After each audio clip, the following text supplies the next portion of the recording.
Meus amados e queridos irmãos e amigos, para nós outros é muita alegria e eu quero cumprimentar a todos na paz do Senhor.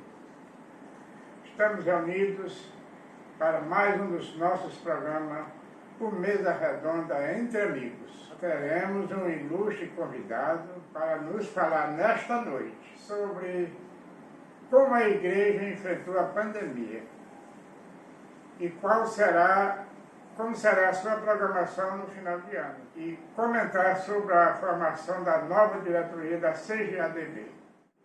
Para isto, nós convidamos, e ele aceitou o nosso convite, o pastor Milton Carvalho de Oliveira Filho.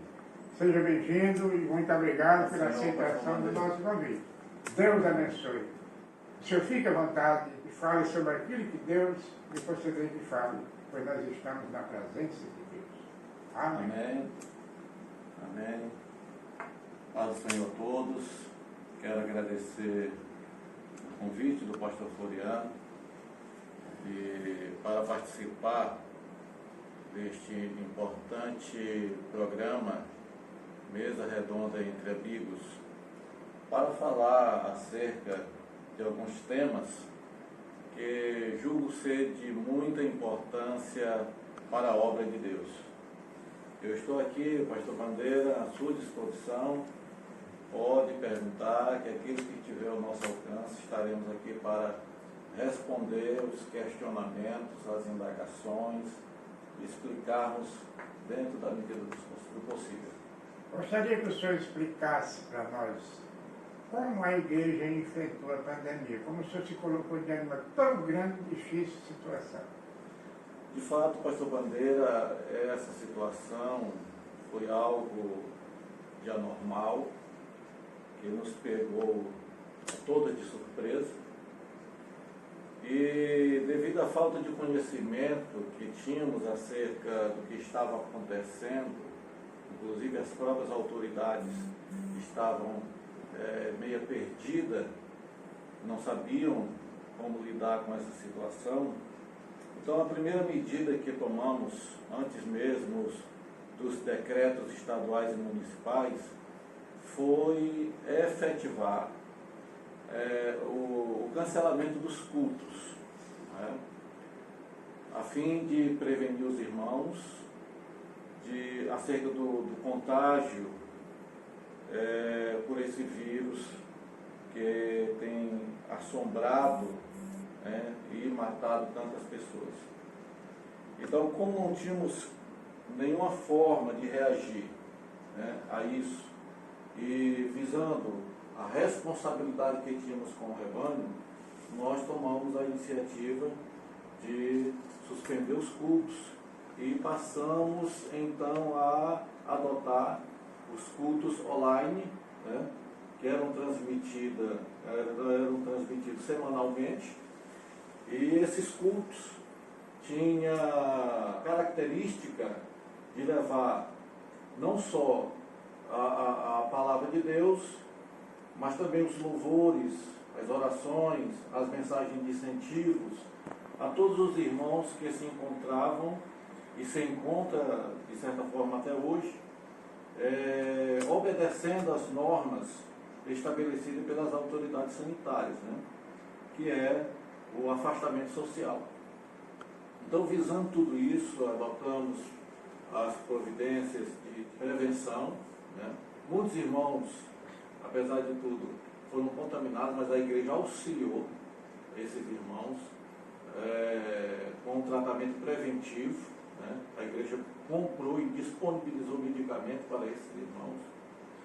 E também ficamos orientando acerca de como cada um devia se portar para enfrentar essa epidemia e assim não correr nenhum risco de falecimento.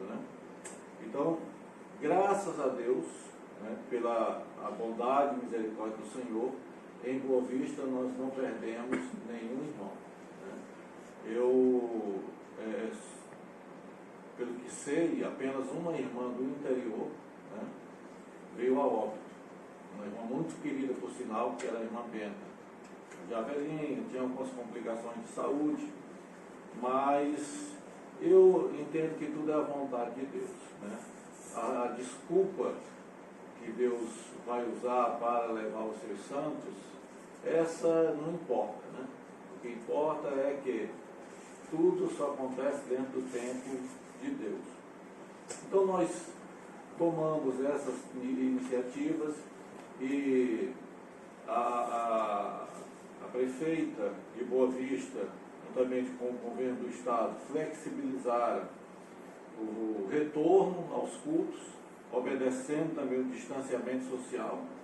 E a igreja tem trabalhado nisso também, né?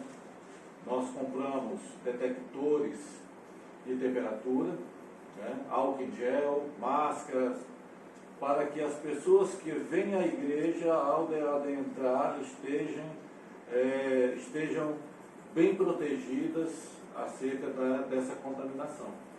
Então eu vejo que as medidas que nós tomamos ajudou, né, a igreja a enfrentar essa situação sem que houvesse danos maiores. Eu acho isso muito importante. Como Deus agiu entre nós. Nós não temos uma baixa entre nossos irmãos aqui na cidade. Exatamente. Pela misericórdia do Altíssimo, né, nós alcançamos isso. Acredito que a mão de Deus, né, foi quem fez isso. Né? Como diz a palavra, por isso estamos alegres. E eu tenho certeza que logo, logo essa situação vai passar e a igreja estará novamente voltando com toda a sua força, com toda a sua plenitude, né? Os trabalhos estarão funcionando dentro das normalidades. Eu acredito que dentro em breve tudo isso estará acontecendo. E o ritmo de crescimento que estava antes, eu creio em Deus que retornará com a tomada dos trabalhos. Né? Mas, em meio a tudo isso, a igreja não ficou parada. Nós fizemos um trabalho social grandioso, atendendo os irmãos, inclusive financeiramente, atendendo com cestas básicas, e também adquirimos dois imóveis aqui na capital para a construção de 2 congregações, inclusive uma está sendo construída e já está na altura de Sinta, que é a congregação Rosa de Saron, né, que fica no Bela Vista, está sendo pastoreado pelo pastor Janes. Né? O trabalho está se desenvolvendo e está crescendo. Né? E compramos um outro terreno aqui no Pé da Pintada, no bairro Pé da Pintada, aqui depois do Rio Calmé. Né? E dentro em breve também estaremos iniciando, acho que antes do final do ano, iniciando a construção desta congregação.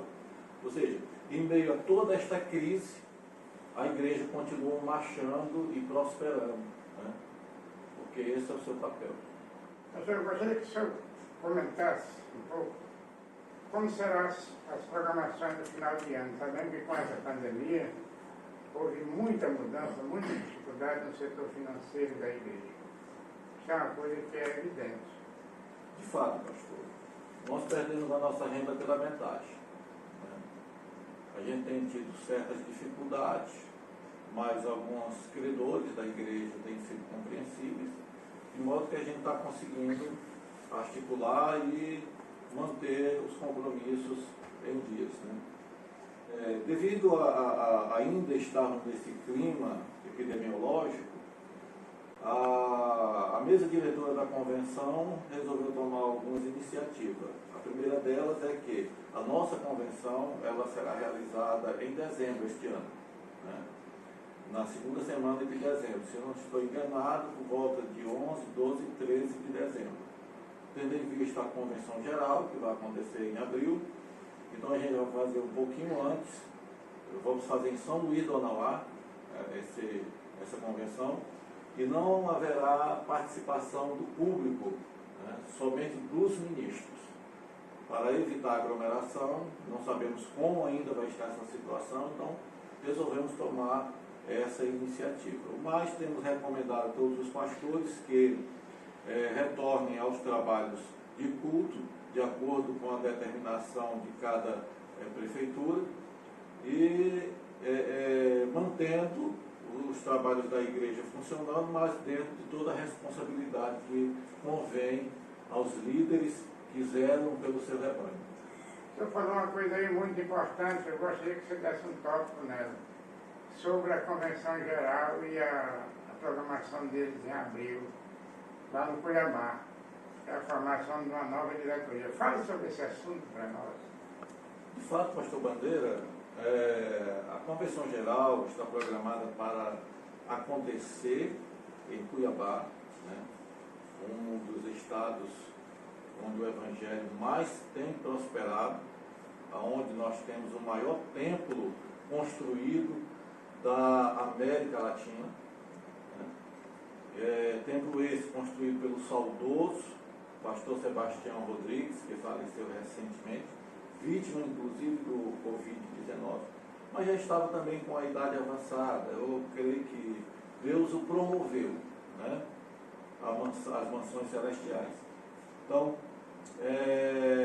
a convenção estará acontecendo na capital, né, no Grande Templo, em Cuiabá, e lá será apresentada a nova diretoria para o quadriênio que se segue, né? Até onde me chegou o conhecimento, né, existirá apenas uma chapa. Então, como já venceu o prazo, né, ninguém mais poderá apresentar a chapa. O pastor José Wellington encabeça como presidente esta chapa, e seguido pelo pastor Gilberto Marques do Pará, da Convenção do Pará, como primeiro vice, e nós estaremos ali na suplência do primeiro vice-presidente da Convenção Geral. Este fato, pastor Bandeira, para mim foi uma grande surpresa, porque eu não imaginava que ia participar da mesa diretora. Primeiramente, estava-nos aberta a vaga para a Casa Publicadora, mas cedemos esta vaga ao pastor Gideão, da Assembleia de Deus do Amazonas, Assembleia de Deus Tradicional do Amazonas, visto que é um amigo querido, e a gente cedeu esta vaga a ele. E a vaga que era para ele era o Conselho Fiscal, né? No caso viria para nós, e eu até cheguei a indicar o pastor Manassés para ocupar esta vaga. Mas tendo em vista que o pastor Paulo, presidente do SETA, do Tocantins, estava na diretoria do Conselho Fiscal, e esta vaga que ele estava ocupando era do Norte, que no caso viria para nós, o seu irmão, que é o presidente do Conselho da Região Norte, nos ligou solicitando que disponibilizasse essa vaga para que o pastor Paulo Martins continuasse no Conselho Fiscal. E nós prontamente, né, com toda a simplicidade e humildade que Deus nos caracteriza, cedemos também para ele, né? E aí nos apresentaram a suplência de, me parece, terceiro vice, de terceiro secretário da convenção, né? E aí eu me apresentei para essa suplência. Mas, para minha surpresa, né, chegando lá, o pastor José Wellington Júnior, né, disse: não, o pastor Milton vem para suplência de primeiro vice. Então isso me deixou alegre, satisfeito, porque foi uma escolha do meu presidente, né, do nosso presidente. E isso me deixou honrado, né, porque isso significa que nós estamos no coração dele, que ele confia na gente, né? Então, considero isso um trabalhar de Deus, visto que a Comadé é uma convenção recente nos quadros da CGADB, como o senhor bem sabe, o senhor que também é um dos batalhadores para que esse fato acontecesse, né?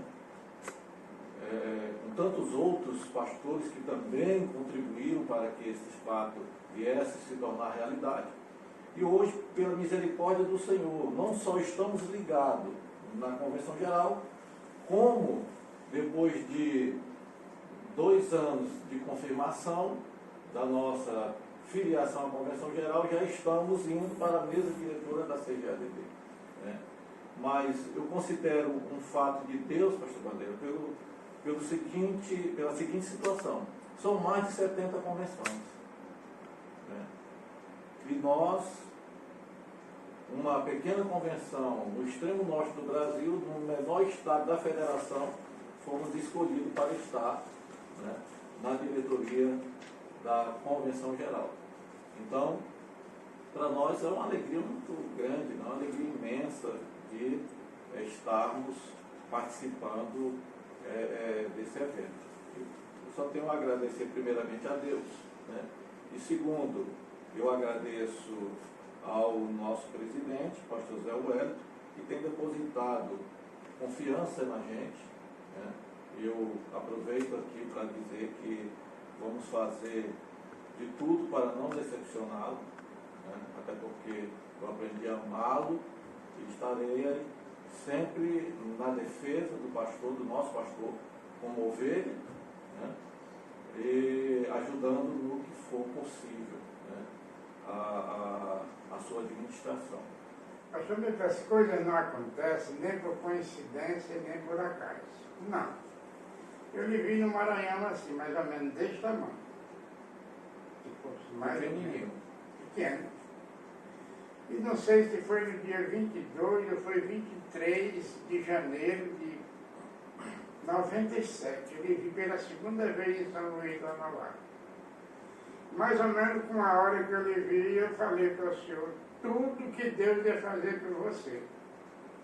Daquele dia até aqui, eu não me lembro se caiu uma só palavra daquelas palavras. Eu trazia aquilo no bolso que Deus me entregou. E ele dizia para mim, ele será um dos maiores obreiros daquela terra. Quando eu lhe falei isso, vocês sabem que isso é coisa impossível, porque aqui ninguém tem espaço. Deus não depende de homem para abrir espaço. E quem me chamou foi ele. Aí eu até me lembro que vocês assim, pois é, pai, eu tive uma visão batizando muita gente para caralho. E eu fiquei lhe olhando. Agora eu pergunto a você, quem foi o obreiro de Roraima, entre todos os obreiros, que chegou na CGADB e está chegando no ponto que você chegou? Agora só tem um jeito para não ser o primeiro suplente do primeiro vice. Se morrer, se não morrer, já está eleito. Vai perder para quem? O senhor foi Deus que lhe escolheu. E ainda mais, não é o fim não. Coisas maiores ainda virão. Eu creio. Maior ainda virão. Isso aí eu tenho certeza, eu gosto muito de Deus. E Ele sempre me faz conhecedor das coisas. Você vê, eu estou escrevendo um rascunho da nossa história. Eu nunca notei nada aqui, Deus me guarda no coração. Na hora de eu escrever, Ele bota aqui. E Deus tem feito coisas maravilhosas. Mas o senhor tem uma memória privilegiada. E na hora certa, Deus reveste ela. Você já pensou, rapaz, começar uma história, como chamavam, dos gatos pingados? 75 pessoas em São Luís, 185 em Caroé, está com a multidão de gente que o senhor está pastoreando, no Brasil e lá na Guiana Inglesa. É Deus, né? É Deus, sem dinheiro, sem isto e aquilo. Deus tem me conduzido com muito amizade. Porque meu irmão, tanto de gente que já morreu por aí com o negócio dessa Covid, tantos pastores, e você não perdeu um só membro dessa igreja. Eu vim orando bastante, pedindo a Deus que guardasse o nosso povo. Eu sabia que seria tempos difíceis, acredito que outras pessoas estavam orando, mas sempre que eu dobrava meu joelho, eu clamava a Deus para guardar o nosso povo, para que nenhuma ovelha viesse se perder, né? A não ser aquela que já estivesse já no caderno de Jeová, né? Para se encontrar com ele. E Deus, Ele nos ouviu, né? Nos concedendo a graça de ir até aqui conservar o nosso rebanho intacto, né? Então, eu até aqui tenho desfrutado da palavra de Deus que diz que nenhuma praga chegará à tua tenda. Aleluia! E eu louvo ao Senhor e acredito isto a Jeová. Acredito isso ao nosso Jesus, que é misericordioso e bondoso. Eu sei que eu sou um homem como todo e qualquer homem, né? E às vezes as pessoas até pensam, será que este homem não tem defeito? Tem defeitos, e muitos defeitos, né? E eu costumo até dizer, pastor Bandeira, que não existe mérito na exaltação, mas existe mérito em reconhecer que Deus é Senhor sobre todas as coisas, inclusive sobre a nossa vida. E quando um homem coloca a sua vida nas mãos do Senhor, reconhecendo que Ele não é, mas que Deus é, né, as coisas elas começam a dar certo. Porque Deus não dá a sua glória a ninguém. Né? Se todos os homens entendessem isso, andariam todos como servos. Porque servir é um ato de escolha. Escravidão não é ato voluntário, mas servir é um ato de escolha. Eu escolhi servir a Deus mesmo tendo muitos defeitos. E Deus tem trabalhado na minha vida, corrigindo algumas coisas. Estamos num processo de caminhada, rumo aos céus. E num processo de conserto, rumo aos céus. Todos nós. E Deus vai, cada dia que passa, aperfeiçoando e melhorando os nossos passos. Erramos aqui, Deus conserta ali, e a gente vai andando rumo às mansões celestiais. Eu tenho por certo que grandes coisas o Senhor fará por nós. Fará por esta obra, fará por seu rebanho. Quero agradecer a Deus, a você, por esta trabalho que estamos fazendo. E quero mandar uma mensagem assim, o que foi? Não posso citar nome, só vou citar o nome hoje. Heloísa Bandeira, em Lago da Pedra. Olha ele aí, Heloísa, olha. Bandeira, eu estou muito alegre com a senhora, sabe por quê? Porque eu sempre saudou com a paz do Senhor. Aleluia. Quando eu estive lá, ela rodou o Lago da Pedra comigo. Todos os nossos irmãos, parentes e amigos. Juraci Bandeira, rapaz, Jesus precisa de tu, advogado, ó. Jesus era advogado também, rapaz. Vamos lá. Deus abençoe. Amém? Amém. Paz, Senhor.